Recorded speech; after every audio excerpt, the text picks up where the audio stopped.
Yofi, mesdames, messieurs, bonsoir. On se retrouve avec le guide Ariel Assaf grâce à Midrashet Yehuda Manitou. Et on va parler de ce soir d'un thème peut-être moins connu, l'Église catholique contre les familles juives au nom du baptême. Non, c'est très connu, il y a plein d'histoires, sur beaucoup de siècles malheureusement. Bechavod. En fait, j'ai commencé par l'affaire Finali, mais on va aller sur d'autres histoires au cours de l'histoire. On va remonter, j'ai dit, jusqu'à la croisade. Bien, alors bon, et on finira en 2025. Bien, alors bonjour tout le monde. Je vais lancer le diaporama. À chaque fois que je me rappelle où est-ce que ça se passe. Chers... Bien, et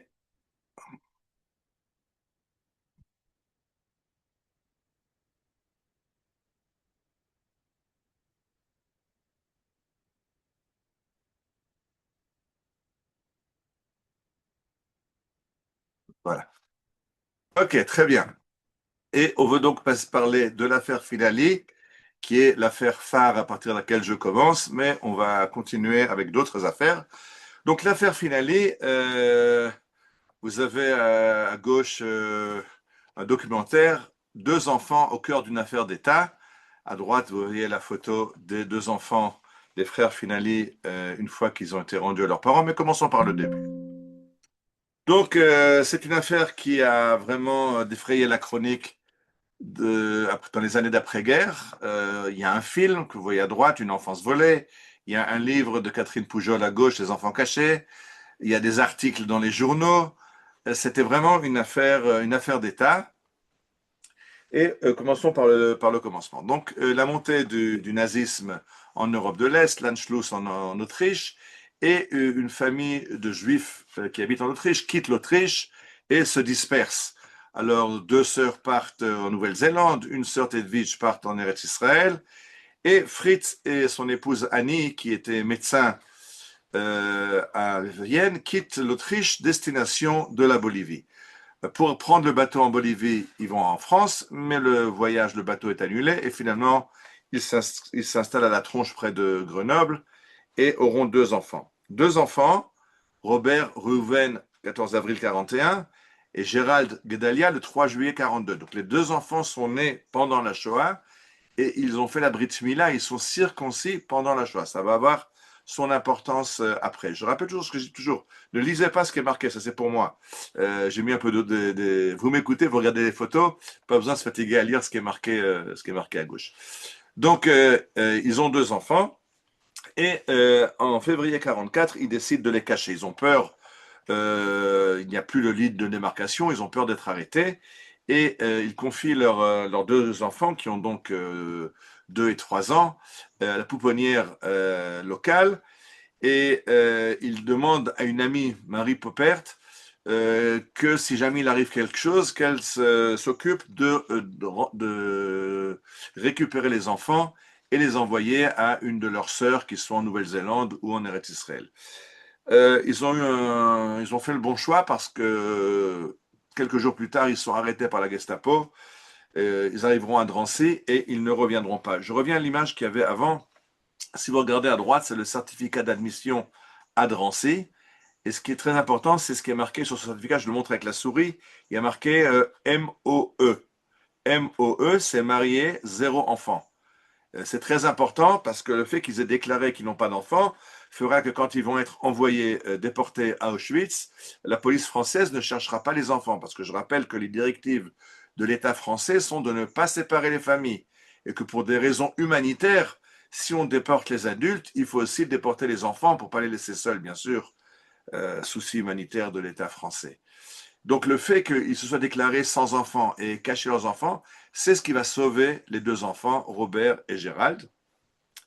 Une fois que les parents sont déportés, Madame Poppert veut les confier à des religieuses qui ne peuvent pas les prendre parce qu'ils sont trop jeunes par rapport à la moyenne d'âge qu'ils ont. Donc ils sont confiés à une mademoiselle Antoinette Brun qui dirige la crèche municipale. Au début, elle les refuse. Elle dit qu'elle a déjà trop. Elle cache des enfants juifs. Mais on lui dit, bon, écoute, nous, on ne peut pas les prendre au couvent, les âmes de Sion, mais si si on vous donnait un soutien financier, et alors mademoiselle Antoinette Brun accepte de prendre ses deux enfants chez elle également. Les parents sont déportés, ils ne reviendront pas, et après la guerre, la sœur Margaret, qui habite en Nouvelle-Zélande, écrit une lettre au maire de La Tronche, donc là où habitait son frère Fritz et sa belle-sœur Annie, et demande est-ce qu'elle peut avoir des nouvelles de son frère Fritz, qui ne répond pas. Et le maire lui répond qu'il a connu le médecin Fritz Finali, il a été déporté, il n'est pas revenu, mais les enfants sont vivants, ils sont en pleine forme, ils sont gardés par par mademoiselle Brun. Et le maire lui rappelle que c'était le souhait des parents que Margaret prenne les enfants si jamais il leur arrive quelque chose.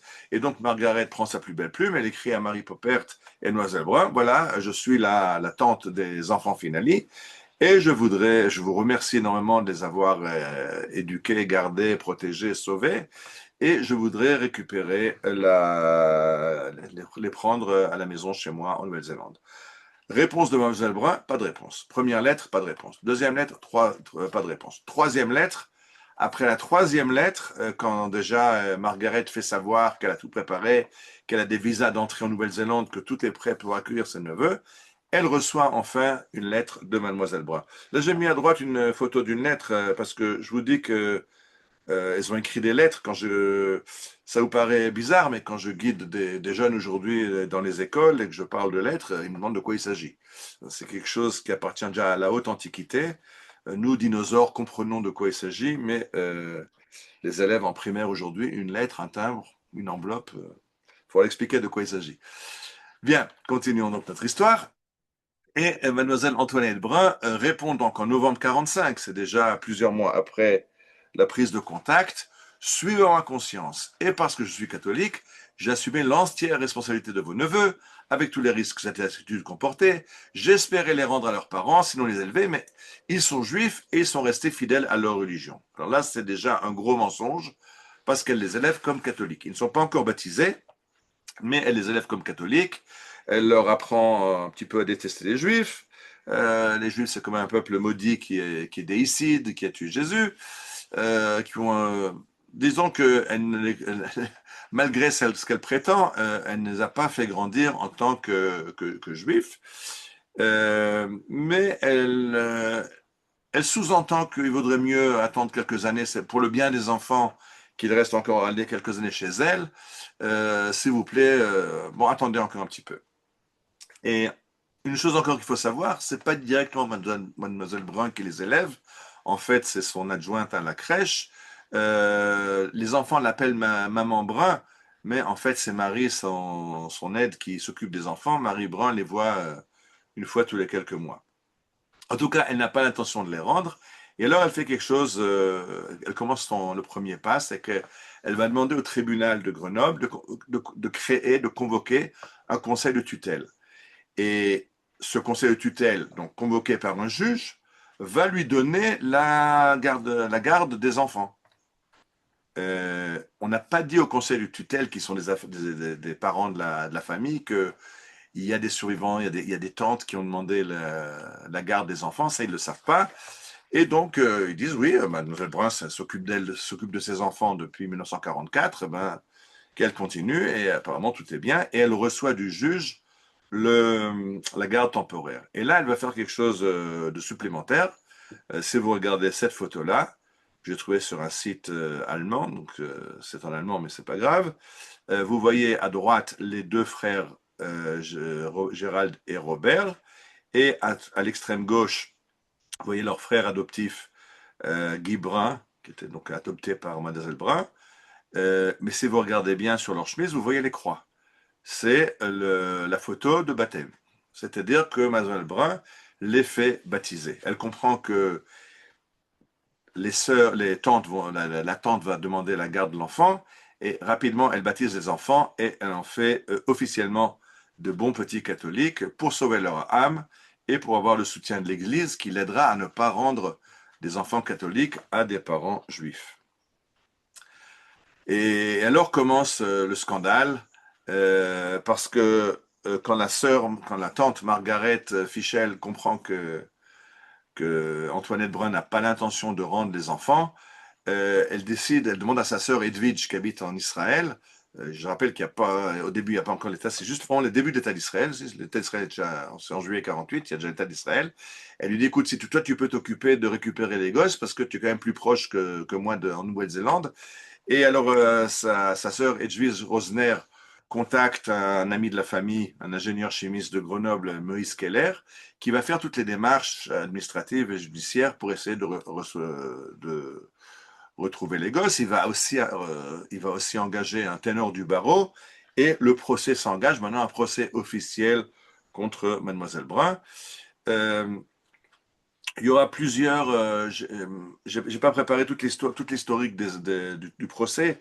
Le procès va être jugé en plusieurs fois. Au début, le juge qui est complaisant va aider Mademoiselle Brun à garder les enfants. Par exemple, il va demander à Edwige Rosner, OK, vous voulez la garde de l'enfant, d'accord? C'est la volonté de votre frère, d'accord? Alors prouvez-nous que votre frère est mort. Parce que votre frère a demandé que jusqu'à son retour, les enfants soient gardés par Antoinette Brun. Oui, mais à Auschwitz, ils ne distribuaient pas de certificat de décès.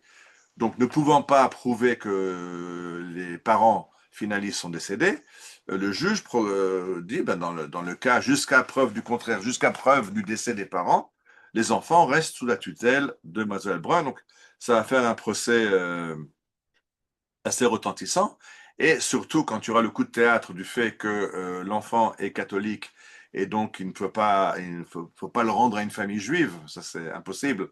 Et donc l'Église va commencer à aider Antoinette Brun à cacher les enfants. Là, ça va tourner au scandale qui va défrayer la chronique en France. Voilà, on voit les ténors du barreau, je ne sais plus son nom, je peux le chercher, mais je ne m'en rappelle plus. À droite, vous voyez Antoinette Brun qui arrive au tribunal. Dans certains, à la fin, elle cessera même d'arriver aux audiences. Et tout est bien qui finit bien. Robert et Gérald, qui étaient cachés de couvent en couvent, etc., ont été retrouvés à Bayonne. Vous voyez le coup de théâtre dans l'affaire Finali. Robert et Gérald sont retrouvés. Une inconnue les avait placés sous un faux nom. Regardez à droite le journal Le Radar, il n'y a plus d'affaire Finali, tout est réglé, on a retrouvé les enfants. Que pendant cette affaire, Antoinette Brun avait confié les enfants à des religieux qu'ils avaient déplacés dans des monastères, et chaque fois que la police trouvait leurs traces, les religieux, qui étaient avertis souvent par la police ou par le maire ou par des complicités locales, déplaçaient les enfants dans d'autres monastères. Comme je vous ai dit au départ, il y a un film, Une enfance volée, j'ai ce film, j'ai juste mis un petit extrait. Vous allez voir quand ils arrivent dans un couvent à Bayonne, bien sûr sous une fausse identité.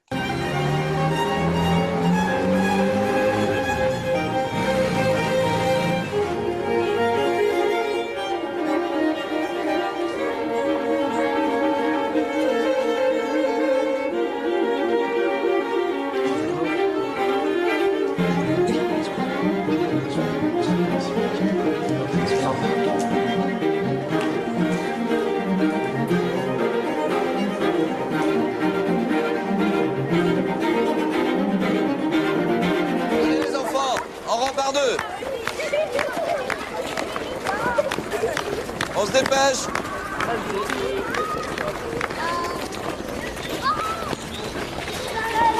Dépêchez-vous, j'ai dit. Monsieur Blanchard, taisez-vous.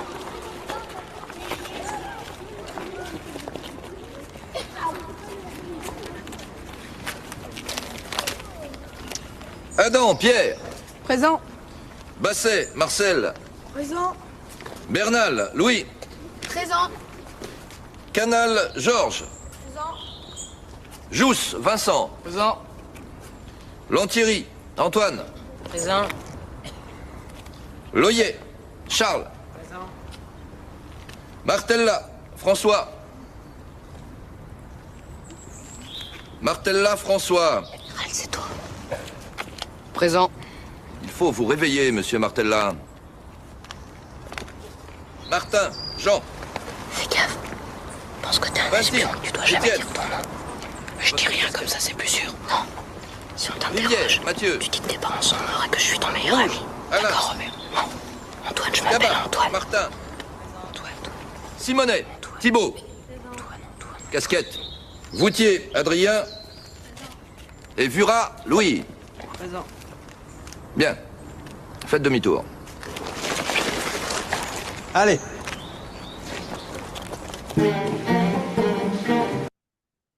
Bien, alors vous avez vu, Robert et Gérald sont devenus Antoine et François.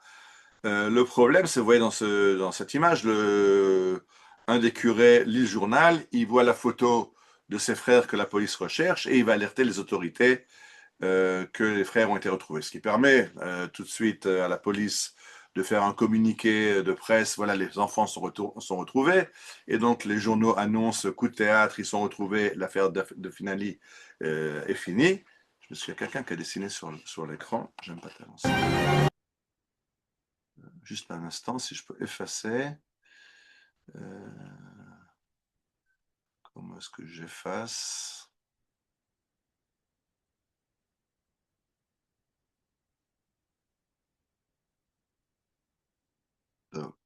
Je n'arrive pas à effacer. Bon, pour cette fois-ci, c'est foutu. Non, ça continue. Je vais essayer d'effacer. Ok, alors tu t'en occupes, je continue. Donc, on était à la suite de ça. Donc, et on continue. Alors, apparemment, l'affaire est finie. Non, elle n'est pas finie parce que vous voyez le titre du journal de la Côte Basque Soir, les deux petits Finali ont été kidnappés ce matin à Saint-Louis-de-Gonzague, à Bayonne.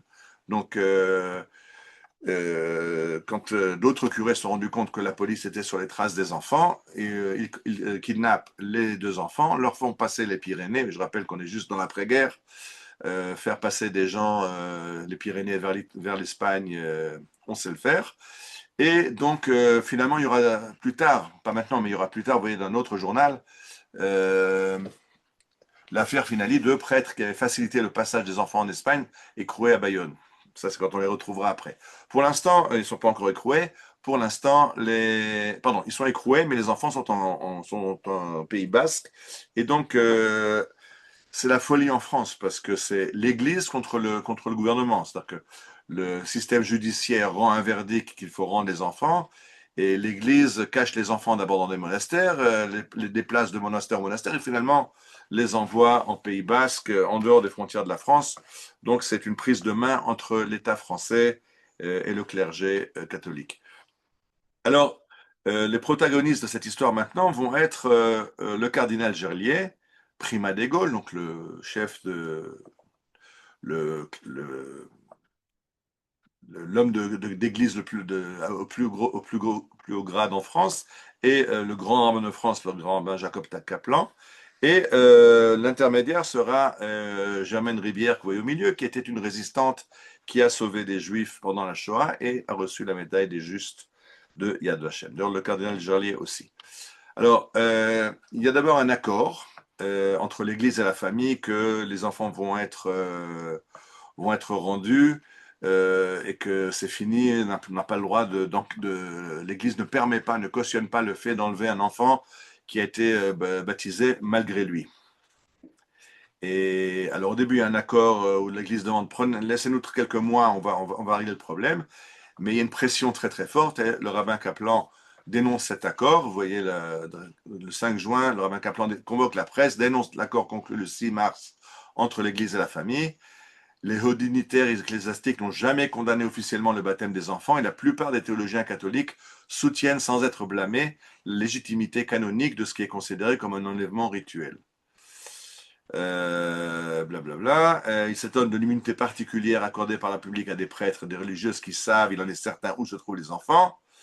Et il affirme que le cas Finali n'est pas un cas unique et ce baptême offense la mémoire des martyrs du judaïsme. Il demande qu'il soit annulé et que les enfants soient restitués. Donc ça devient d'abord une guerre entre l'État français et l'Église. Maintenant, c'est entre l'Église et la synagogue, entre l'Église catholique et les Juifs.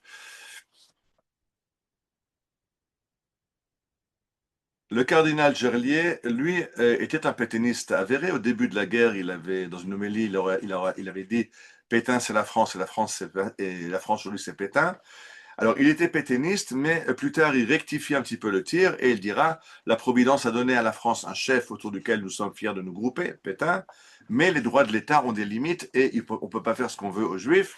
Et donc, il va créer des réseaux de sauvetage pour les Juifs.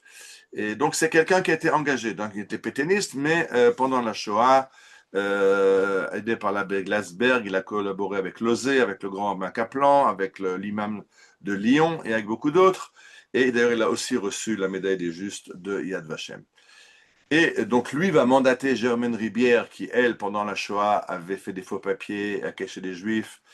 Et une histoire que j'ai prise parmi beaucoup d'autres, c'est que en janvier 43, quand l'amitié chrétienne, avant du fait que la milice et la police de Vichy vont faire des rafles avec la Gestapo à Limoges, elle se déguise en femme de ménage et tous ceux qui arrivaient au bureau de la communauté, au bureau de l'UJF, leur disaient non, foutez le camp, il va y avoir une rafle.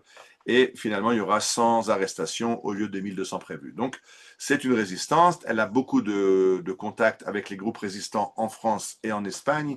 Et c'est donc elle qui est choisie pour aller faire la médiation et récupérer les enfants en Espagne.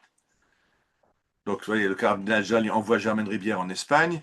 À Pessard, le grand rabbin de France demande de laisser une place libre à la table du Seder pour demander le retour des enfants finalisés. J'ai mis à droite cette image aussi de ces tables du Seder symbolique pour les otages qu'on a vu un peu partout en Israël il y a 2 ans. Mais les enfants ne reviennent pas. Et donc, bon, la presse doit écrire, et la presse aime bien le scandale. Et donc, voilà les rumeurs. L'Aurore annonce qu'ils ont été enlevés par des groupements fanatiques israéliens. Ah oui. Ensuite, les garçons sont héritiers d'une fortune de 13 milliards de francs. Bien sûr, c'est des juifs, donc ils sont très riches.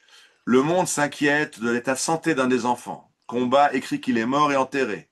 Enfin, c'est du grand n'importe quoi. Et Germaine Ribière sait qu'il n'en est rien. Elle l'annonce au grand rabbin à Kaplan et au père Chaillet qui représente l'Église. Mais pour l'instant, elle a du mal. Finalement, elle va réussir à faire revenir les enfants. Dans une dernière négociation, on explique à l'Espagne que c'est pas pour son bien. Le problème, c'est que Franco a déclaré qu'il devait rester en Espagne. Donc il y a un problème parce que les dissidents basques et l'Église espagnole ont d'un côté les demandes d'extradition de la France et de l'autre côté le dictat de Franco. Mais finalement, le 26 juin 1953, les enfants rentrent à la maison. Ils arrivent le 27 en France. Et on est en 1953. L'affaire a commencé en 1948. La tante a demandé déjà leur retour en 1945. Donc c'est une affaire sur 8 ans qui était un bras de force entre, j'ai dit d'abord entre l'État français et l'Église, après entre l'Église et la communauté juive. Et apparemment tout finit bien en 1953. Vous voyez à gauche le parrain de Robert avec les enfants. Vous voyez à droite Edwige, donc la tante, qui les récupère et les emmène en Israël. Et ils vont d'abord être au kibbutz à Neve-Ilan. Après, ils s'installeront, Robert qui est à droite, non, Robert qui est à gauche, je crois, s'installe à Beersheba où il sera médecin, Gérald à Haïfa. J'ai d'ailleurs rencontré Robert il y a quelques années à Yad Vashem et je lui ai demandé si le film L'enfance volée était bien, documentaire, c'était fidèle à la réalité. Il m'a dit pas de problème, j'étais le conseiller technique du film. Tout ce qui est dans le film est vérité. Donc si vous voulez développer, vous pouvez regarder le film Une enfance volée, l'histoire des enfants Finali. Donc on peut voir le film. Et alors l'histoire apparemment finit bien. Ça a pris pas beaucoup de temps. Épilogue, le 7 juin 55, non-lieu général dans l'affaire Finali, donc personne ne sera inculpé, ni mademoiselle Brun, qui pendant le procès avait été incarcérée, donc elle ne sera pas poursuivie, l'église non plus, non-lieu général, tout va bien, on oublie ce qui s'est passé. Et j'ai trouvé une rétrospective sur Antenne 2, et je pensais que c'était intéressant de terminer par cette petite rétrospective pour comprendre comment Antenne 2 finit ce reportage. Finalement, Monseigneur Gerlier et le rabbin Kaplan trouveront un accord. Les enfants rejoindront leur famille d'origine. Les enfants finalistes sont rentrés d'Espagne à la suite d'un accord conclu entre l'Église et le rabbinat. Mais ce retour ne constitue pas un dénouement. À leur majorité, ils décideront d'eux-mêmes s'ils veulent être catholiques ou israélites. Les enfants finalistes choisiront Israël. 40 ans plus tard, ils n'ont rien oublié. Pas oublier que si Mademoiselle Brun nous avait pas pris, sûrement, on va savoir si aujourd'hui on pourrait être ici, être dans la ville. La faute qu'elle a fait envers nous deux, c'est qu'elle nous a fait baptiser en 48.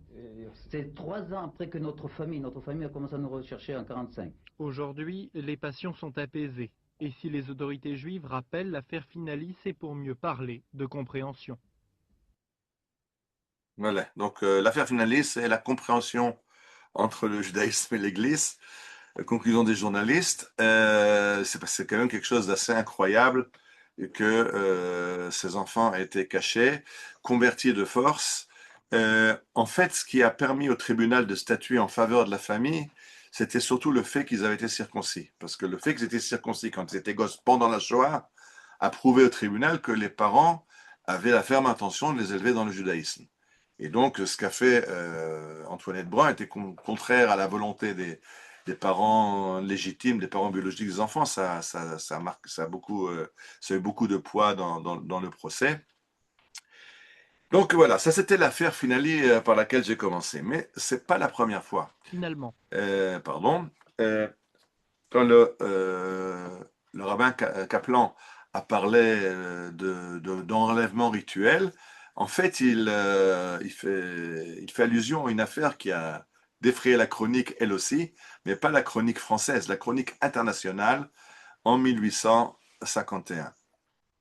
Pardon, pas en 1850, en 1858. En 1851 est né à Bologne, en Italie, un enfant juif qui s'appelle Edgardo Mortara. Il y a quelqu'un qui dessine sur l'écran, c'est très pénible. S'il vous plaît, arrêtez. Je ne peux pas le bloquer là pendant la conférence, ça me fait sortir de... Bloqué, t'inquiète. Bloque les possibilités d'annoter, ce sera plus facile. On peut bloquer, je ne me rappelle plus comment on fait, mais on peut bloquer. Merci. Donc, cet enfant juif est né à Bologne, et Bologne à l'époque, c'est les États pontificaux. Vous voyez la carte à droite, c'est avant la création de l'État d'Italie. L'Italie, ce sont des principautés, Florence, le royaume de Sicile, Modène, les États pontificaux qui sont énormes, c'est pas juste le Vatican comme aujourd'hui. Et là-bas, il y a un garçon juif, et ce petit garçon a 2 ans, et il est très malade. Et sa nourrice, qui s'occupe de lui, Anna Morissi, le baptise pour le sauver son âme, puisque il risque de mourir, il a 2 ans, il va mourir, et il n'ira pas au paradis puisqu'il n'a pas été baptisé. Et alors, elle va l'ondoyer. L'ondoiement, c'est un baptême qui peut être fait en extrême urgence par quelqu'un qui n'est pas un prêtre de l'Église. Et après, si la personne survit, alors il faut faire le baptême complet. Mais donc là, la gouvernante l'a baptisé, mais elle n'a rien dit à personne. Et c'est 7 ans plus tard, en 1858, qu'elle raconte à une amie. Tu sais, le petit Edgardo que je gardais quand il était bébé, je l'aimais bien. Il était très malade et je l'ai baptisé, je l'ai ondoyé, je l'ai baptisé pour sauver son âme.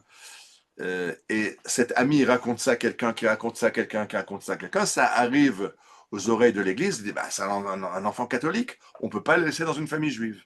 Et je rappelle qu'on est à Bologne, qui est la 2e ville, après Rome, des États pontificaux. Alors, arrive la police papale, et vous voyez la police qui arrive avec des prêtres, et la famille qui à droite, qui pleure et qui crie, mais l'enfant est arraché à sa famille en pleine nuit, et il va être élevé par l'Église. Bon, ça c'est pour expliquer. Et donc le pape à l'époque, bon, je ne sais pas pourquoi le pape Pie IX ici, c'est pas le pape de l'époque, j'ai fait une erreur, je ne sais plus comment je suis arrivé à cette photo-là, c'est pas grave.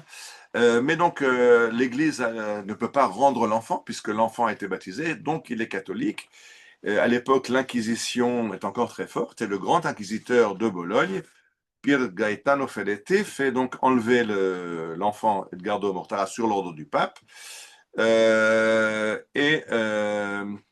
est renommé, il reçoit le nom de Pio, du nom du pape, le pape Pie, et on lui enlève la mezouza qu'il avait autour du cou, on lui met un crucifix, et maintenant, il va être élevé dans la maison des catéchumènes, c'est la maison où sont élevés des jeunes enfants qui ont été baptisés, qui étaient donc des néophytes, des gens qui n'étaient pas chrétiens, mais qui ont été baptisés, et donc il est maintenant élevé dans la religion catholique. Les parents essayent, supplient d'abord la police, mais la police ne renonce pas. Après, ils portent l'affaire, on ne peut bien sûr pas la porter en justice, puisque dans les états du pape, le pape est à la fois le souverain, c'est le roi, c'est le souverain, il est aussi chef du tribunal et chef de l'église, donc il est chef de tout, donc il n'y a pas possibilité d'intercéder pour lui. Donc, on va se tourner vers l'étranger et on va faire intervenir des dignitaires étrangers, des rois, des puissants, des empereurs, des mécènes juifs pour essayer de changer le cours de l'histoire et de ramener le petit Edgardo dans sa famille. Alors là aussi, un film qui a été tourné par Bellocchio il y a 3 ans. Ce film, malheureusement, je n'ai pas réussi à le trouver. J'ai fait beaucoup de recherches sur Internet. Quand il y a un film qui m'intéresse comme ça, je cherche à l'acheter. Aujourd'hui, beaucoup de films peuvent être achetés sur Internet. Mais celui-là, il a disparu. Je n'ai pas trouvé un lien où je pouvais l'acheter pour le voir. Alors, je vous mets juste la bande-annonce du film qui s'appelle L'Enlèvement.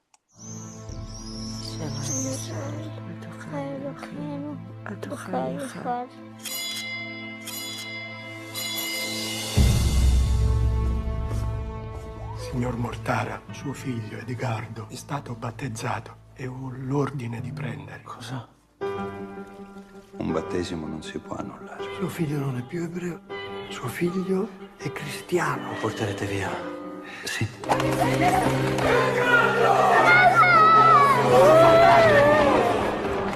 Mi toglieranno la testa, papà. Ti faranno niente. È Gesù crocifisso, il figlio di Dio. Ma dorme? No, è morto. Lo hanno ucciso gli ebrei. Figlio mio, Edgardo, benvenuto. Questa è la tua famiglia adesso. Quanto dobbiamo restare qui? Tocca farsi furbi. Se studi, non a casa prima. La storia è andata su tutti i giornali, ha fatto il giro del mondo, è arrivata fino in America. Corpus Domini nostri Gesù Cristi. Lo riempiono di bugie. Amen. Manoscritto ovunque. Pare che anche Napoleone III non abbia gradito. Solo a Dio devo rispondere. Io sono il Papa. Questo processo entrerà nella storia. Oh, mio figlio. Suo figlio lo libereremo quando avremo liberato Roma. Salve Regina, Mater Misericordia. Siamo finiti. Siamo finiti.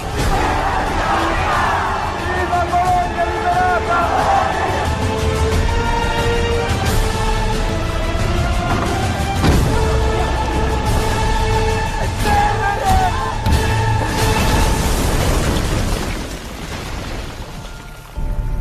Vostro figlio è cristiano in eterno.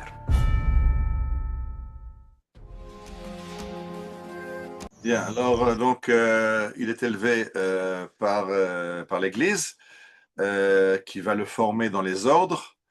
Napoléon III va intervenir, Adolphe Crémieux va intervenir, Moshe Montefiori va intervenir. Donc des grandes personnalités interviennent, mais le pape est omnipotent et rien ne peut être fait. La politique de l'Église, c'est que tant que l'enfant est petit, il ne pourra même pas rencontrer ses parents de peur que ses parents aient une influence sur lui. Quand il sera adulte, il pourra, c'est d'ailleurs ce que vous vous rappelez sur les enfants finali. Quand ils seront grands, ils décideront s'il va être juif ou catholique. Et malheureusement, Edgardo Pio donc, a été embrigadé lavage de cerveau par l'Église et il décide de rester dans l'Église, doucement rester dans l'Église, mais de devenir prêtre. Et quand le pape lui permettra de rencontrer ses parents, là vous voyez, dans la photo à droite, vous le voyez avec sa mère et son frère, il va essayer de les convertir au catholicisme. Donc c'est allé très loin il n'est jamais revenu, et au contraire, il a été missionnaire pour essayer d'amener encore des gens à l'Église catholique, y compris même sa propre famille. La suite de cette affaire va être très importante, que je vous expliquais que Napoléon III a demandé la restitution de l'enfant, Adolphe Crémieux, que vous voyez à gauche, a demandé, ça va être un des déclencheurs de la création de l'Alliance israélite universelle, qui a deux missions, une d'intercéder auprès des autorités politiques dans les pays pour aider les Juifs persécutés, et deuxièmement, répandre la culture française et faire des Juifs modernes acquis aux valeurs de la République. Donc l'Alliance israélite se crée. Il y aura à la suite d'autres organisations du même type qui vont être créées. Par exemple, bon, pardon un instant, juste. Donc là, on a l'Alliance à gauche, vous voyez le logo de la Vigilance, et à droite une école en 1860. Et en Allemagne, les Juifs d'Allemagne créent le Hilfsverein, qui est le parallèle allemand de l'Alliance israélite universelle, qui veut aider les Juifs, qui veut créer des écoles où on apprend l'allemand. Il y en aura une à Jérusalem d'ailleurs. Et pourquoi toutes ces organisations ne fusionnent pas? Parce que c'est l'époque d'émancipation des Juifs. On a très très peur. Je rappelle les protocoles des sages de Sion, de cette mainmise d'un comité international de la juiverie qui essaye de dominer le monde. Donc, on ne veut surtout pas faire une organisation internationale. Les Juifs en France font l'Alliance, les Juifs en Allemagne, la Hilfsverein. Il y a encore d'autres en Angleterre, une autre organisation qui se crée. De façon volontaire, on n'unifie pas les forces pour ne pas créer cette juiverie internationale dont parlent les médias. Maintenant, je reviens encore beaucoup en arrière. J'arrive à l'époque de la croisade. Quand les croisés partent vers Jérusalem, ils décident que s'ils font un périple de milliers de kilomètres pour aller tuer les infidèles en Terre Sainte, ben, il y a des infidèles qui résident parmi eux, et ce sont les Juifs. Et donc la croisade va traverser les communautés de la vallée du Rhin et massacrer les communautés juives sur son passage.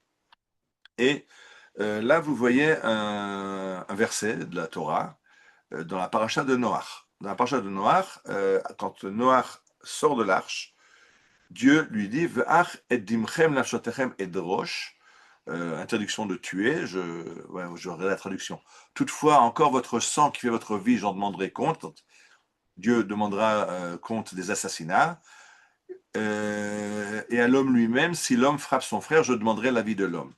Mais ce verset un peu complexe en hébreu est marqué Shofer dam le verset d'après, pardon. Shofer dam ha'adam ba'adam damo ishafer, celui qui verse le sang de l'homme par l'homme, son sang sera versé. Et de là, le Talmud apprend l'interdiction du suicide dans la religion juive.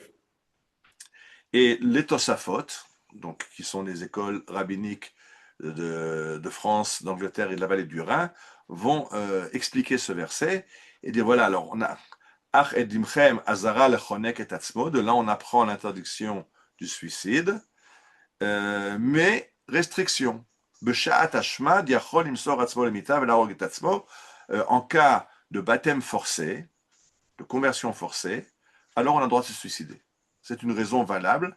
Et dans ce cas-là, pour éviter le baptême, on a le droit de se suicider. Et de là amène une preuve ceux qui tuent leurs enfants pendant les massacres, parce que voilà, ce qui s'est passé, c'est qu'à la croisade, les croisés massacrent les communautés juives, essayent de les baptiser de force, ils les traînent sur les fonds baptismaux, mais les juifs refusent, alors ils les massacrent. Mais les juifs ont très peur qu'une fois que les parents sont massacrés, les enfants survivants seront baptisés et deviendront catholiques. Et donc ils préfèrent tuer leurs enfants pour les emmener avec eux dans le judaïsme et dans la mort, plutôt que de les laisser être baptisés de force. Et on a un témoignage, alors ça c'est une déclaration de halacha des tosafistes, et qui raconte, ou Maaseh berav echad, et même on sait une histoire d'un rabbin, chez Shachat Arbe Tinokot, qui a tué des enfants en bas âge, Bishat Hashmat, qui a yaré chez Abiru Maladat, parce qu'il avait peur qu'ils soient baptisés de force, et d'autres rabbins n'étaient pas d'accord avec lui.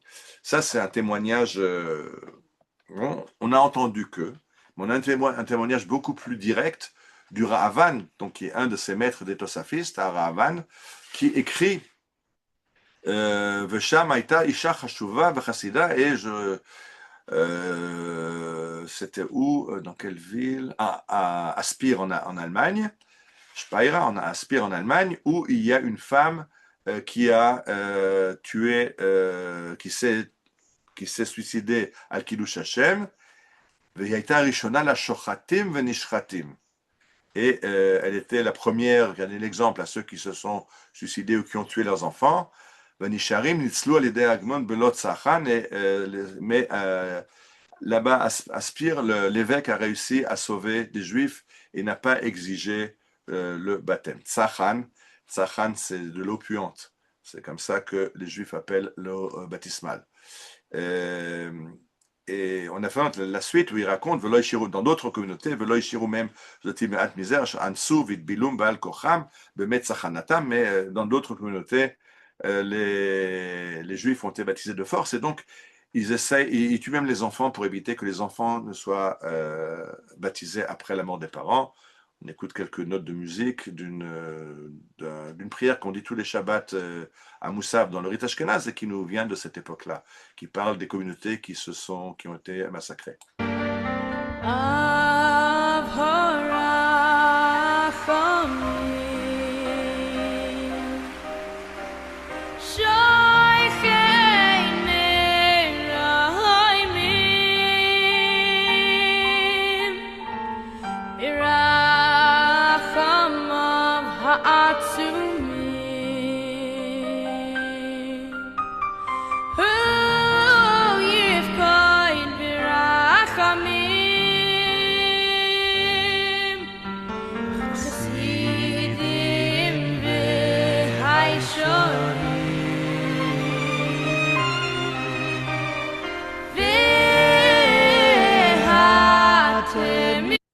Donc cette prière du Shabbat matin, Avrachamim, on demande à Dieu de se souvenir du martyr de ces communes. Donc ça, c'était croisade. Donc ce baptême de forcé, et surtout ce baptême forcé des enfants quand les parents ne peuvent pas les protéger, on l'a vu donc dans la croisade, on l'a vu dans l'affaire Mortara au XIXe siècle, et on l'a vu dans l'affaire Finali. Dans la Shoah, il y a une juge parmi les nations, Irena Sendlerova, Irene Sendler, qui était une résistante polonaise catholique, qui a sauvé 2500 enfants du ghetto de Varsovie. Donc elle sort des enfants du ghetto de Varsovie, il faudrait faire une conférence rien que sur elle. Là, en fait, j'ai mis en une conférence, 4 conférences, mais c'est comme ça. Donc ceux qui veulent développer après, on peut développer. Elle sortait les enfants du ghetto, les a donnés à des familles catholiques pour les cacher. Elle a gardé un cahier, un carnet où elle notait qui était l'enfant, à qui elle l'a confié pour pouvoir le restituer après la guerre. Il y a un film, vous pouvez le trouver en français aussi, Le cœur courageux, sur Ina Sendler. Et là, je vais vous montrer ce qui se passe quand elle vient chez les parents et elle demande aux parents dans le ghetto, confiez-moi l'enfant pour que je puisse sauver votre enfant.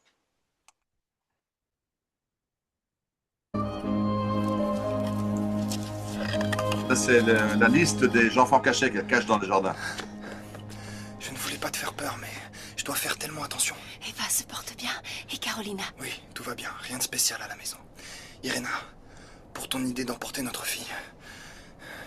C'est douloureux, Irena. Mais c'est bien la seule chose à faire. Eva a parlé au chef de la communauté. Ils veulent te rencontrer pour parler des enfants. Naturellement. Et que se passera-t-il si ma femme et moi perdons la vie pendant la guerre? Qui cherchera notre fils? Je garde les coordonnées de chaque enfant. Et si vous êtes supprimé avec votre liste? Quelle garantie nous donnez-vous que nos enfants survivront? Je ne peux rien du tout vous garantir. Même pas de pouvoir les sortir du ghetto. Les bébés passeront plus facilement, mais s'ils parlent déjà, ils doivent parler polonais et connaître les chants et les prières catholiques. Mes enfants ne connaissent que le yiddish. Je comprends, mais c'est très difficile. Il faudra qu'ils sachent par cœur leur nouveau nom chrétien, leur nouvelle adresse, l'histoire détaillée de leur nouvelle famille, et même les petits potins sur leurs voisins, enfin tout ça. Ce que vous dites là, c'est que nous devons apprendre à mentir à nos enfants. Pour sauver leur vie, oui. Pensez-vous à la conversion? Pour moi, c'est clair, ce n'est pas ce que je souhaite. Que vous le souhaitiez ou non, sur des esprits jeunes et impressionnables, le temps et l'éducation finiront certainement par affaiblir les souvenirs de leur passé. Dans ce cas, ils grandiront en bons chrétiens? Pour des mères et des pères, vouloir se séparer d'un de ses enfants est une chose impensable. Donc, effectivement, donc c'est ce dilemme des enfants cachés qui, si les parents disparaissent, ils deviendront chrétiens. Et alors, je mets maintenant deux histoires de gens qui ont vécu justement cette conversion de parents qui ne sont pas revenus. D'abord, je commence par une histoire un peu une histoire typique de Yehudi Mileda. C'est un film de Yad Vashem qui raconte l'histoire de Yaakov Wexler. Il est devenu vache nickel. Regardons un peu son histoire. Vous le voyez à gauche, prêtre de l'église catholique polonaise, et à droite, juif à Jérusalem. Donc, de nouveau, un parcours parallèle au parcours du petit Mortara, sauf qu'il n'a pas été enlevé par l'église, il a été donné par ses parents à une voisine catholique, et lui est revenu après au judaïsme. Ma maman, polonaise, une fois était chez le tailleur, tout simplement, elle est venue chez le tailleur. Et mon papa a dit, écoutez madame, vous n'avez pas d'enfants. Dans ma famille polonaise, il n'y avait pas d'enfants. Chez nous, il y a un petit nouveau-né. Si vous voulez le garder, si vous voulez le sauver, je vous en prie. Maintenant, Emilia Vashkin est venue dans ma maison au ghetto. Elle m'a vu, mais elle a pleuré en racontant ça. Elle a dit, je t'ai aimé de la première regard, mais j'ai dit à ta maman que je ne peux pas te prendre, parce que je n'étais jamais enceinte. Et tout d'un coup, un nouveau-né, dans cette époque-là, tout le monde le sait que c'est juif. Et alors, ma maman, qui avait le prénom Batia, c'était maman biologique, ma maman juive, a dit à ma maman polonaise, elle a dit, écoutez madame, mais vous avez répété quelquefois que vous êtes chrétienne, donc vous croyez en Jésus. Pourtant, il était juif. Donc sauvez, s'il vous plaît, mon petit bébé au nom de ces juifs dont vous croyez. Quand il deviendra grand, il deviendra prêtre. Vous savez, j'entends ça, c'est ma mère polonaise qui m'a dit, le reste de mes cheveux était comme ça. Je ne savais rien du tout. Je ne savais rien du tout. Et pourtant, j'ai rempli des paroles de ma mère.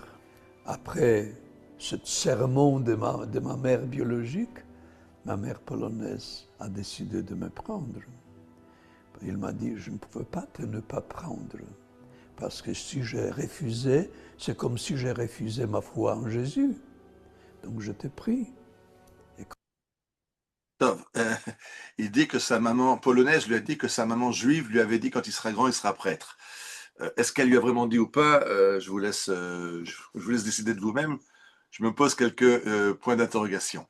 En tout cas, vous le voyez à gauche, donc vous voyez Yaakov qui devient curé de l'église catholique et qui est conscient, il le dit à ses supérieurs dans l'église, qu'il est né juif de 2 parents juifs. Mais ses supérieurs disent, bon, tu es baptisé, tu es catholique. Et vous voyez que quand il est redevenu juif, il raconte qu'à l'époque, il ne voulait pas être juif. Les juifs, je rappelle, c'est des méchants, ils ont crucifié Jésus. Ils sont punis par ça pour Dieu. On va de nouveau l'écouter quelques mots.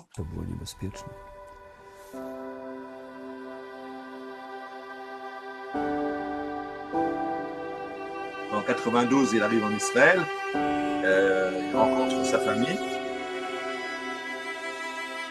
Donc il est prêtre catholique. Et avec son frère, il fait reconnaître sa maman biologique comme juste parmi les nations.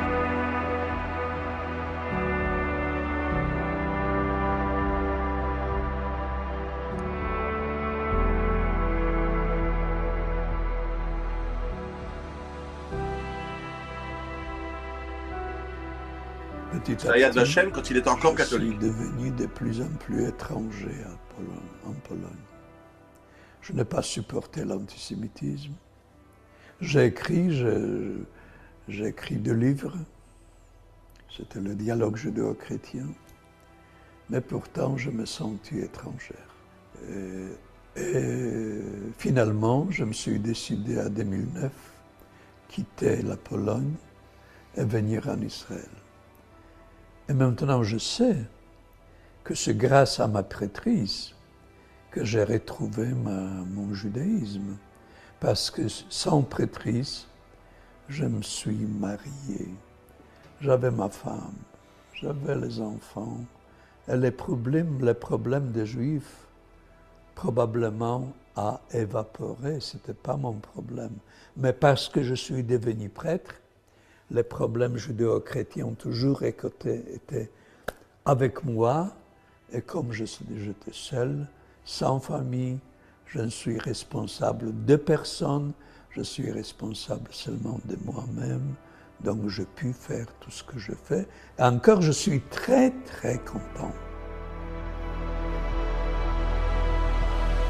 Il a maintenant, en 2019, à 72 ans.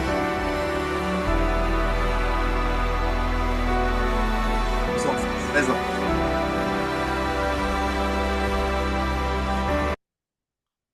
Bien, donc là, vous avez entendu ce qui s'est passé, c'est qu'il dit que grâce au fait qu'il était prêtre, il est revenu au judaïsme, parce que s'il avait été une vie séculière, il se serait marié, il n'aurait jamais été préoccupé par le problème du judaïsme, il serait resté catholique.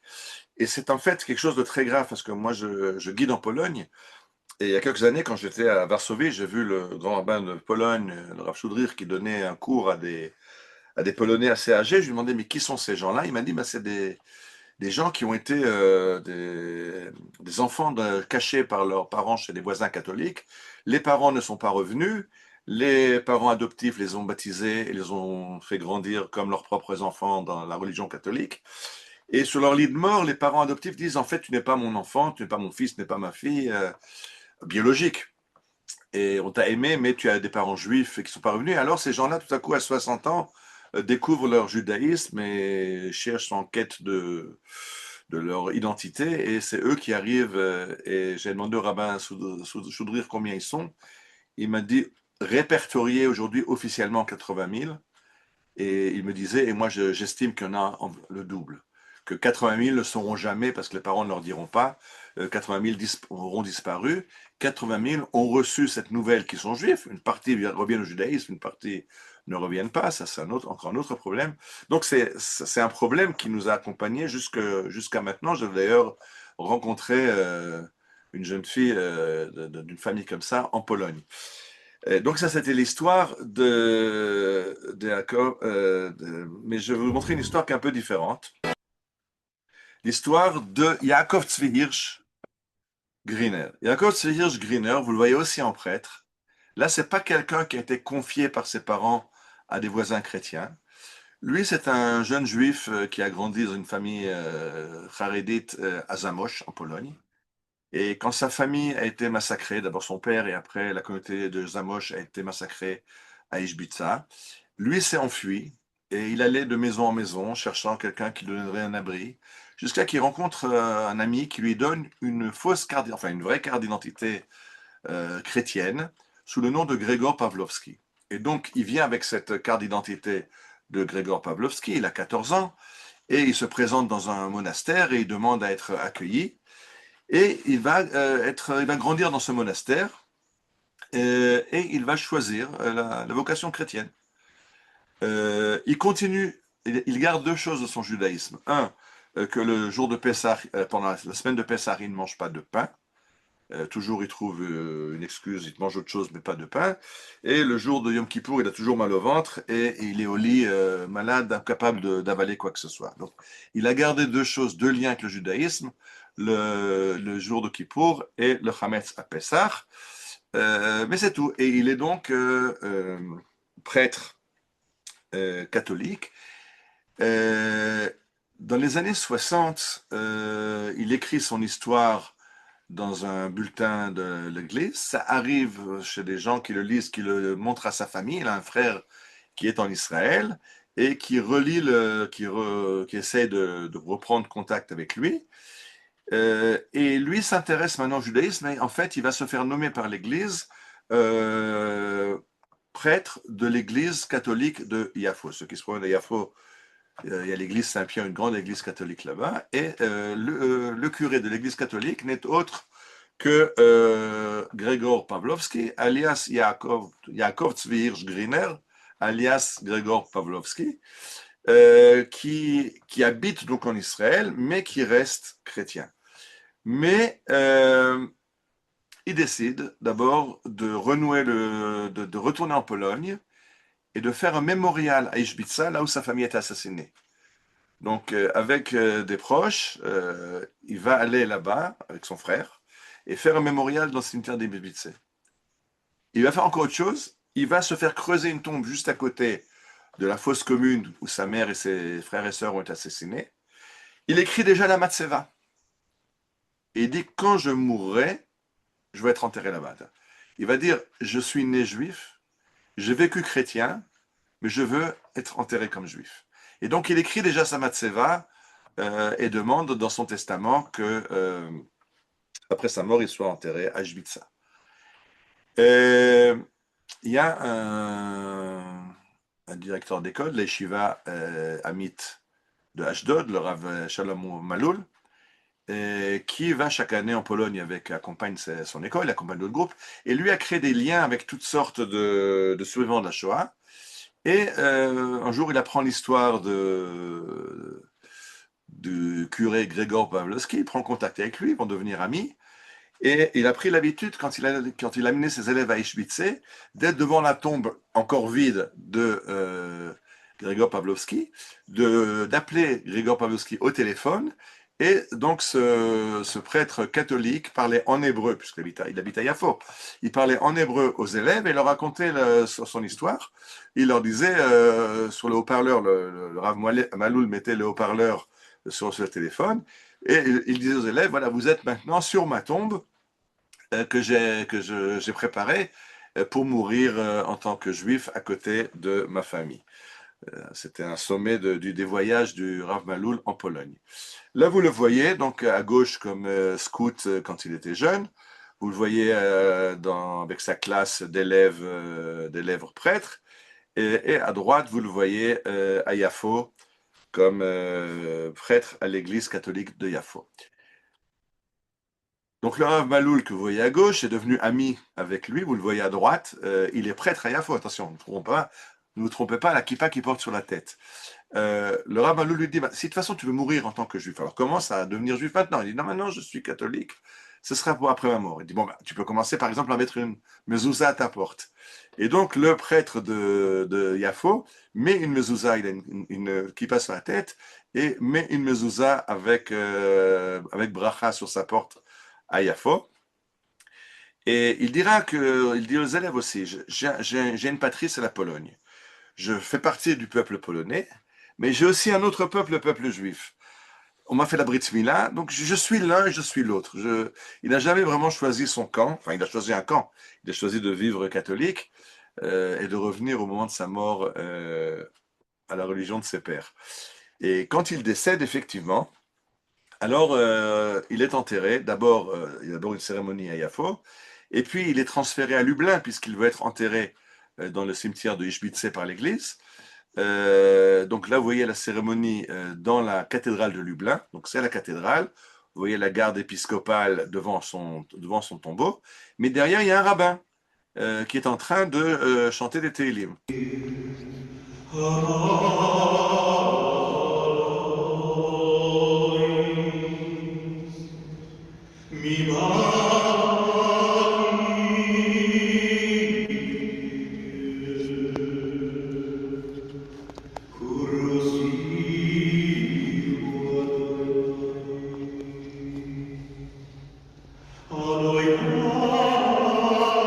Donc c'est assez impressionnant. Dans la cathédrale de Lublin, avec tout le corps épiscopal polonais, et puis à droite, vous voyez de la famille des amis juifs qui viennent aussi, et un rabbin qui chante Shir HaMa'alot dans la cathédrale. Mais ça, c'est le premier stade. Après la cérémonie à Lublin, il faut le transférer à Ishbitsa pour l'enterrement. Et donc, l'enterrement est prévu là-bas dans la forêt. Et là, le Rav Maloul, c'est une histoire incroyable.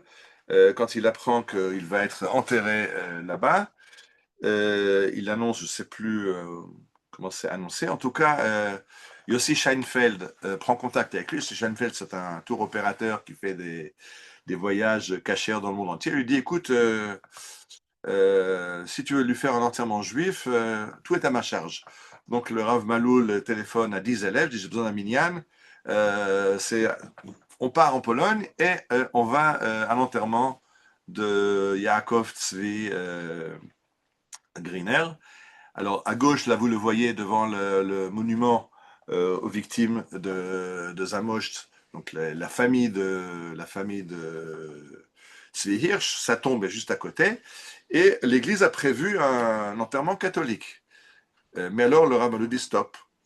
Là, vous êtes maintenant à l'entrée d'un cimetière juif, c'est nous qui prenons les commandes.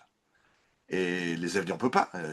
Ah pardon, le rabbin a fait venir le frère de Yaakov Tzvi. Il dit je ne peux pas, regarde le cercueil, il y a une grande croix dessus. Alors Rav Maloul qui va demander à l'évêque de Lublin, il faut ôter la croix. On est ici dans un cimetière juif, pas de croix. Il accepte. Au début,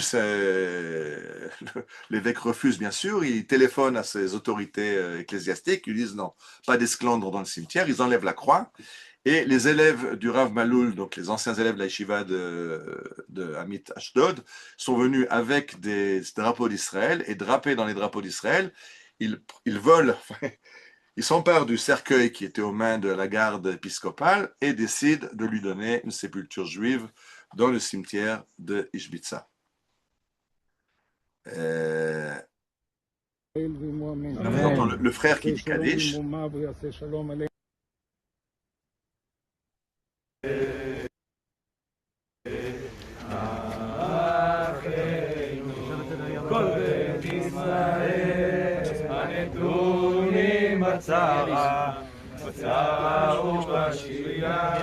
העומדים בין בים ובין ביבשה.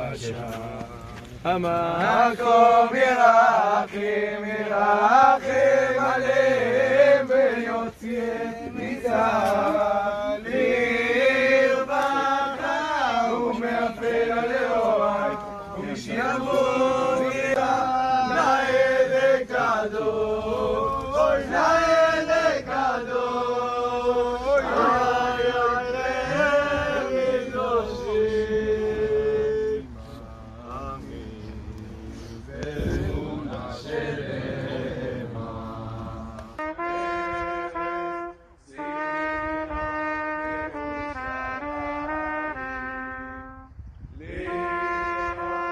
Donc, vous avez vu dans ce petit film, je reviens un petit peu en arrière, vous avez vu là, un prêtre sur le côté, là, un prêtre catholique qui filme. Il y a bien sûr tous les prélats que vous avez vus là, avec les soutanes violettes à la cathédrale sont là, mais il n'y a pas eu d'esclandre. Après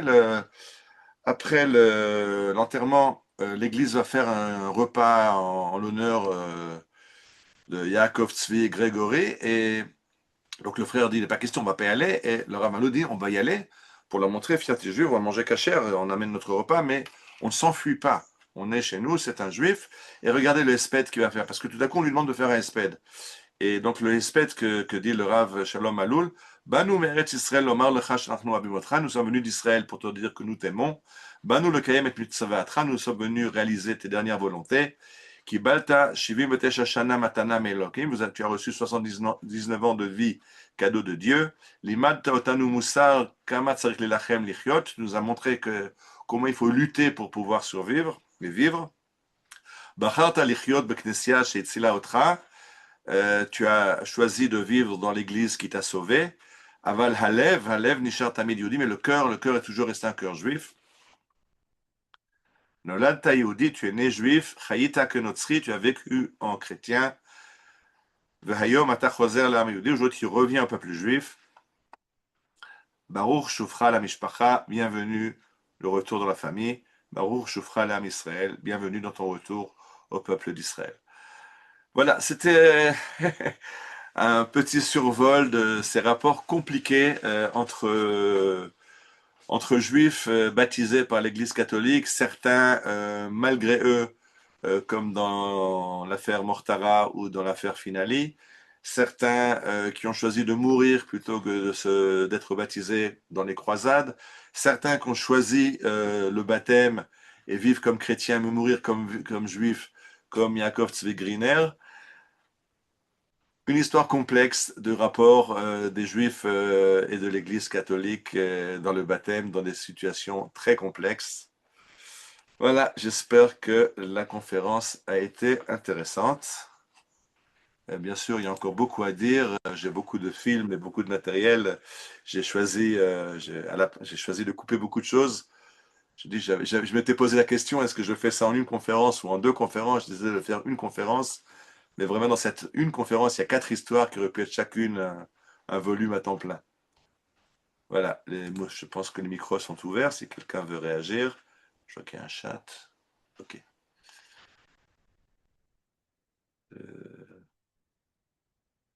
Oui, ceux qui veulent ouvrir des micros, c'est possible.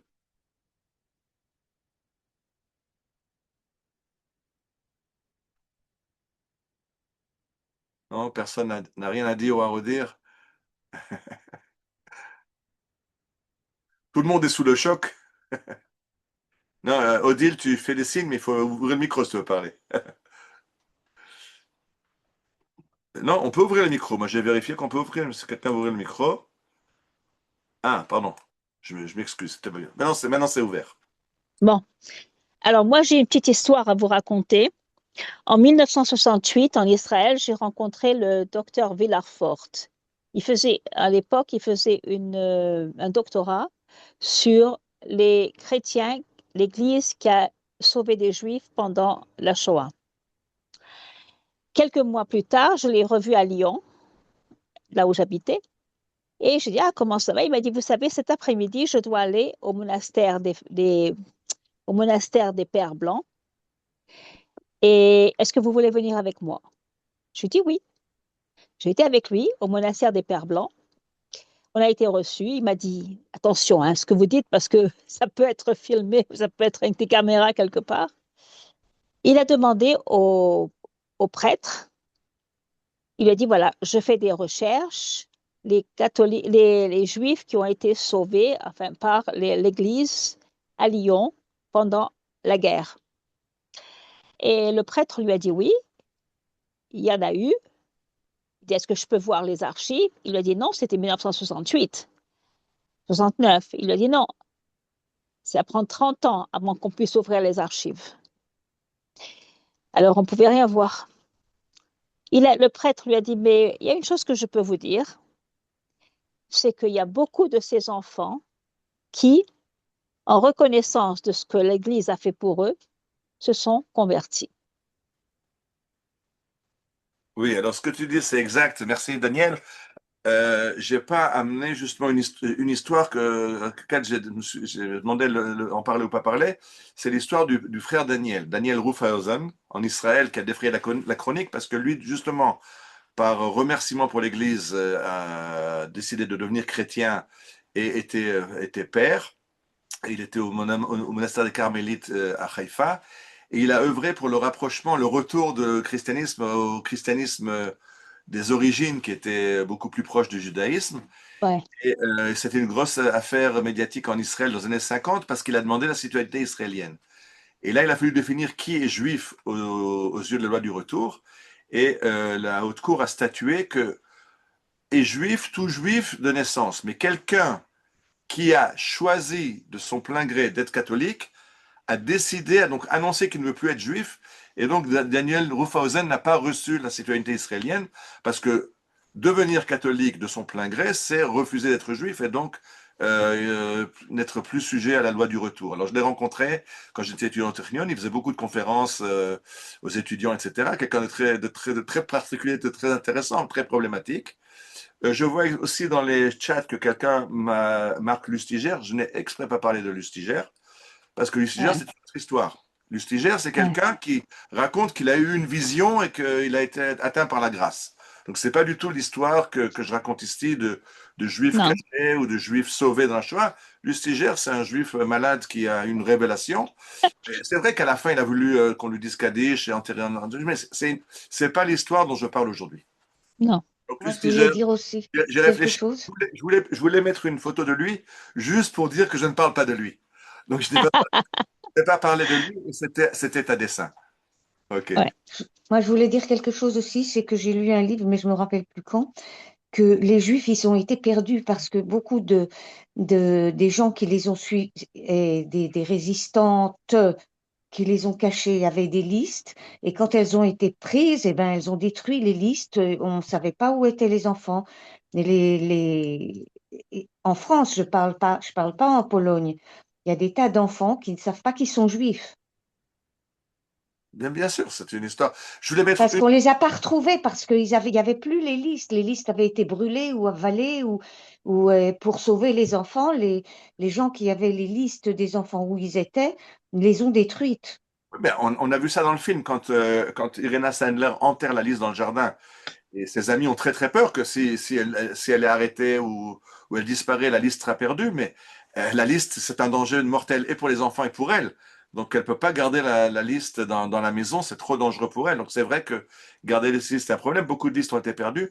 Maintenant, je me rappelle que je vais mettre encore, oui, une image que j'ai oubliée. C'est l'histoire du grand man Israël, le rabbin Isaac Herzog, qui va chercher les enfants dans les monastères. Il va d'abord au Vatican demander au pape d'intervenir auprès des mères supérieures et des pères supérieurs qui rendent les enfants. Le pape refuse, Pie XII. Et alors, l'histoire connue, c'est qu'il va dans un monastère où la mère supérieure dit « Chez nous, il n'y a pas de juifs ». Et il dit « Je peux quand même regarder, si vous voulez regarder, mais on n'a pas de juifs ». Et alors, à l'heure où les enfants vont se coucher dans le dortoir, ils commencent à dire « Amaloch Hagol » aussi, et les gosses ils commencent à appeler « Papa, maman, tate, maman ». Et le Rav Herzog dit bah, « Ceux-là, je les veux, c'est des gosses qui ont grandi juifs ». Donc, il y a aussi ce problème de tous ces gosses où il n'y a personne pour les chercher après, et l'Église ne s'est pas empressée de les rendre. Ariel, Oui. tu m'entends? Oui. Oui. Une chose qu'on peut faire, c'est, s'il y a des gens auxquels il y aurait un doute, c'est de faire aujourd'hui un test génétique. Ça, c'est une preuve. Hein. Si quelqu'un en Pologne, on lui fait un test génétique, il n'a rien de slave, rien de polonais, et qu'en fait, il a des origines juives, on le voit tout de suite avec le test. Mais il faut que la personne le veuille, quoi, fasse des recherches dans ce cas. La plupart d'abord ne le savent pas. Ne le savent pas et oui. Ils n'ont pas de volonté. Je te rappelle, ils ont grandi 40 ans dans l'antisémitisme ambiant. On a vu Yaakov qui est revenu au judaïsme et qui dit qu'il a quitté l'Église à cause d'antisémitisme en Pologne qu'il ne supportait plus. Donc, il faut comprendre que ces gosses ont grandi dans une ambiance anti-juive. Et d'ailleurs, je l'ai pas mis je vous conseille de voir le film Une enfance volée, où on voit les enfants finaliers, à quel moment vous voulez aller en Palestine chez votre tante, ou vous voulez rester avec Madame Brun. Ils disent non, on ne veut pas aller chez les Juifs. Les Juifs, c'est des gens méchants, c'est des gens mauvais. Ils ont grandi là-dedans, donc ils ne cherchent pas à revenir au judaïsme. S'il n'y a pas vraiment Je vais juste dire que dans ma famille, il y a un cas assez impressionnant, on pourrait dire presque miraculeuse, d'une personne qui était donc dans une famille polonaise, qui a grandi, qui a réussi à retrouver la famille. Ça, c'est presque miraculeux. Hein. Oui. Tu m'entends? Oui, je t'entends juste. De sa propre initiative. Bon, c'est une histoire un peu longue à raconter, mais à l'occasion, je te le raconterai. Elle est assez impressionnante. Hein. Comment elle a réussi à nous retrouver. Hein. Ça, c'était quelque chose d'assez incroyable. Parce qu'elle est vraiment née polonaise, enfin née. Elle n'a pas de souvenir de ce qu'il y avait avant. Elle a été sauvée du ghetto quand elle était bébé. Donc, c'est assez impressionnant quand même. Et de toute sa vie, en fin de compte, elle a fini par savoir qu'elle était juive, mais elle ne savait pas de quelle famille, tu vois. Et de façon presque miraculeuse, elle est arrivée en Amérique, elle a trouvé nos cousins en Amérique. Et ils ont demandé justement ce test génétique qui a prouvé que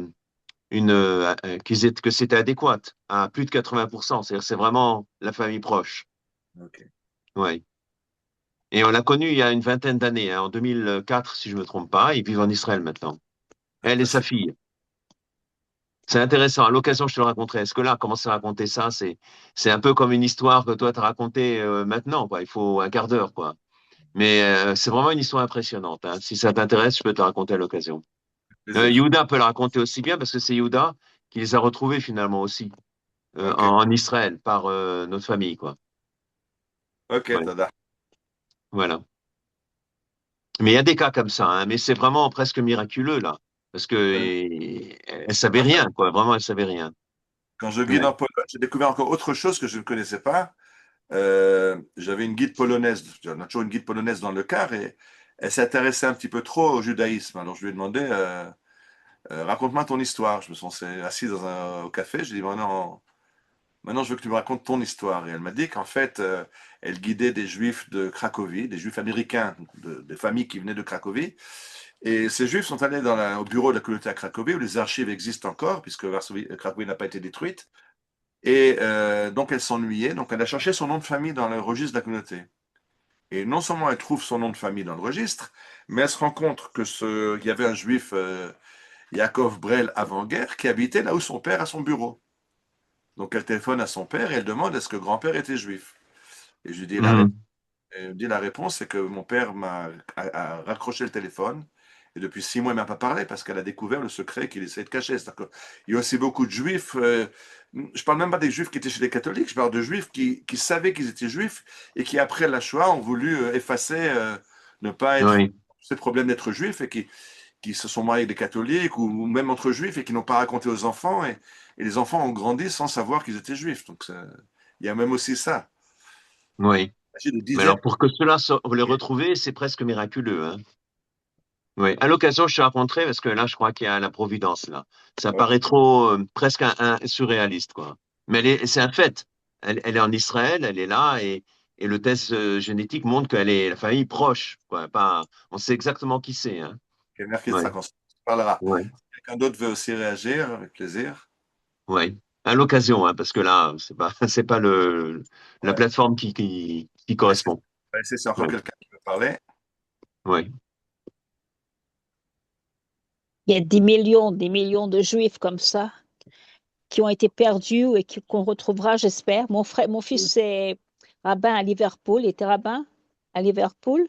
Et il y a beaucoup de prêtres, il y a beaucoup de personnes qui sont venues vers lui en disant quand on a quitté la Russie, on est arrivé à Liverpool. Et comme on avait l'habitude d'aller à la synagogue, on avait l'habitude d'être en société, etc., on a été à l'église. Et ils se sont convertis. Et ils sont revenus et ils ont été voir mon fils. Rabbin, monsieur le rabbin, qu'est-ce que je fais? Qu'est-ce qu'on fait? Ça fait mal au cœur. Okay. Il y a plus simple, hein. Ma tante, elle était juive, son mari, il était juif, ils ont eu un enfant, ils l'ont fait baptiser pour le protéger, si jamais ça revenait. Et il y a beaucoup de gens comme ça, traumatisés par la guerre. Ils ne voulaient pas que ça arrive à leurs enfants. On doit arrêter. Je voudrais remercier beaucoup Ariel pour vraiment cette conférence absolument passionnante où on a appris plein de choses, même si on savait beaucoup de choses aussi. Et vraiment formidable. Toda Rabba, vraiment formidable. Alors, la semaine prochaine, je vous invite à revenir, mais là, on parlera d'Israël. Une histoire incroyable. J'ai découvert que tout le monde sait que les forces militaires d'Israël ont été créées par l'organisation Hashomer et les kibbutzim. Mais il s'avère qu'en fait, c'est les Haredim de Tzfat qui ont créé la première unité militaire en Israël. Alors, je vous invite à venir découvrir leur histoire. Et n'oubliez pas de vous inscrire pour la soirée du 18, soirée Manitou, en présentiel le 18 avec le docteur Ephraim Herrera. Inscrivez-vous. Bonne soirée. Shalom, shalom. Bonsoir. Bonsoir, merci Ariel. Fascinant.